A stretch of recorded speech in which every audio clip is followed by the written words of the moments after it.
Mais Saúde, o programa de saúde da Terceira Via, tem a presença hoje da doutora Daniela Tudesco, médica formada aqui em Campos, com especialização em hemoterapia em São Paulo e retornou à nossa cidade, onde hoje exerce o seu trabalho. Primeiramente, muitíssimo obrigado por ter aceito o nosso convite, doutora Daniela, que eu sei que os hemoterapeutas são super ocupados, né? Obrigada, doutor César. É uma honra estar aqui com o meu eterno professor de medicina preventiva da faculdade. Os bons tempos de faculdade, né? Os melhores tempos de faculdade, exatamente. Obrigada pelo convite, obrigada a todos pela produção.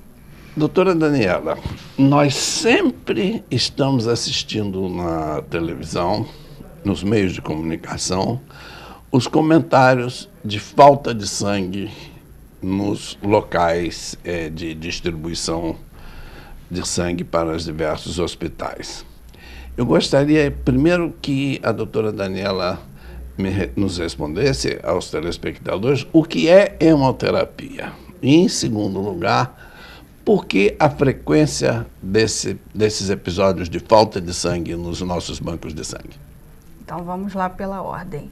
Hemoterapia é uma especialidade da medicina e também de outras ciências biológicas que estuda o sangue, os seus componentes e a aplicação desses componentes na prática clínica, se a pessoa tem a necessidade ou não de ser hemotransfundida, quais são as repercussões, as consequências de uma hemotransfusão, como que ela deve ser feita, quais são os critérios para fazer.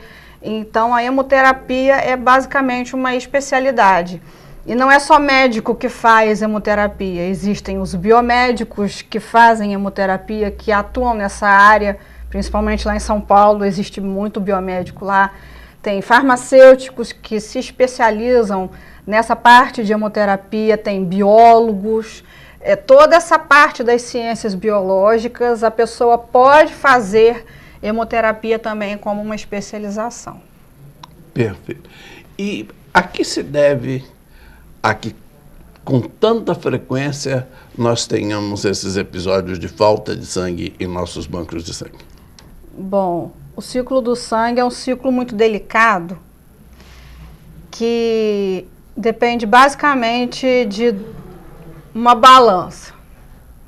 De um lado, a quantidade de doação, e do outro lado, a maneira e a quantidade do uso dos hemocomponentes.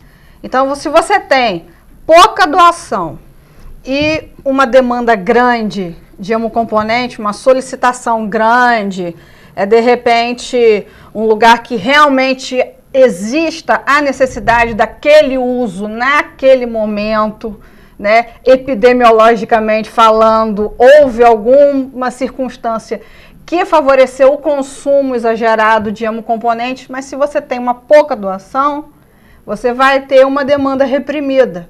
Você vai ter você vai ter solicitações que não vão ter condições de ser atendidas, porque as emergências vão ser priorizadas.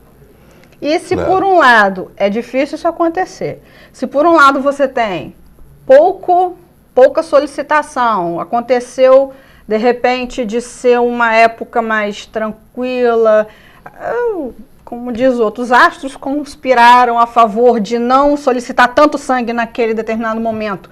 E se você tem uma quantidade razoável de doação, você vai ter um estoque preparado para as eventuais emergências que possam ocorrer. Então, é um equilíbrio bem delicado. Digamos que, basicamente, a gente depende da boa vontade das pessoas em doar e da consciência coletiva deles para o problema da doação. E também, por um lado, os nossos colegas médicos, porque eles são responsáveis por prescrever e indicar os hemocomponentes. Então, se eles indicam adequadamente, a gente tende a racionalizar esse uso, fazer uso exatamente e estritamente quando necessário. E se você faz um uso indiscriminado, solicita sangue para tudo, aí acaba dificultando esse equilíbrio da balança. Eu perguntaria o seguinte, a validade dos componentes sanguíneos, Daniela, é curta com relação a essa dinâmica que você tão bem explanou de oferta de sangue e necessidade de componentes? Bom, os componentes a gente tem vários, né? A gente tem os concentrados de hemácias, concentrado de plaquetas, tem o plasma fresco congelado e o crioprecipitado. O crioprecipitado a gente nem tem produção aqui em Campos, não. Se tiver necessidade, vai ter que pegar fora. O concentrado de hemácia tem validade de 35 dias. É curta, Daniela, Calma. em relação a uma cidade de mais de 500 mil de habitantes. É curta, mas não é tão curta quanto a do concentrado de plaquetas, que é de 5 dias. Bastante curta a validade Extremamente de ambos. curta. E o plasma fresco congelado, se você deixa ele congelado pelo menos a menos 30 graus, Sim. ele tem validade de 1 ano. Esse dá uma tranquilidade maior para os nossos tão colegas hemoterapeutas. É tão tranquilo que chega até a sobrar. E alguns serviços de hemoterapia, acho que alguns não, praticamente todos, né, ou a grande maioria, esse excesso de plasma eles acabam direcionando para a indústria, né, para a produção industrial de hemoderivados, que seria a albumina, que seria também até a produção de controles de qualidade, né? Pessoas que... são instituições que fazem controle de qualidade de laboratórios, então acaba o plasma servindo para isso também. Hemocomponentes que não sejam usados, que acabam também vencendo, eles podem ser utilizados para fazer isso. Ou seja, é uma rotatividade grande. E o uso, propriamente dito, tem sido grande também, principalmente de hemácias e de plaquetas. Doutora Daniela, episódios como, por exemplo, os picos epidêmicos de dengue no verão, Campos tem sido autossuficiente no que se refere à necessidade de plaquetas quando necessário? Respondendo objetivamente à pergunta do senhor, não. Sendo que a indicação de plaquetas na dengue é restritíssima. É extremamente raro, a plaqueta está muito lá embaixo.